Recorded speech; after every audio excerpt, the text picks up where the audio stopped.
मार्च महिना सुरू झालेला आहे आणि या मार्च महिन्यामध्ये एक महत्वाची गोष्ट आपल्याला करायला पाहिजे, ती म्हणजे आपले टॅक्स डिडक्शनच्या ज्या काही प्रोव्हिजन्स आहेत त्यासाठी योग्य त्या गुंतवणूक झाल्या आहेत का ते चेक करणं.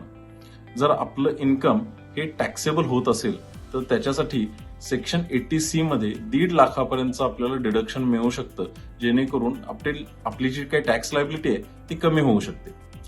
या 80C डिडक्शनसाठी वेगवेगळे पर्याय अवेलेबल आहेत, पण माझ्या मते त्यातील सर्वोत्तम पर्याय आहे ELSS म्युच्युअल फंड स्कीम्स. कारण यामध्ये जर मागचे 3, 5, 10 वर्षाचा पिरियड बघितला तर मिळणारा रेट ऑफ रिटर्न हा 15% जास्त आहे आणि त्याचं जे लॉक इन आहे ते सर्वात कमी म्हणजे 3 वर्षाचं आहे.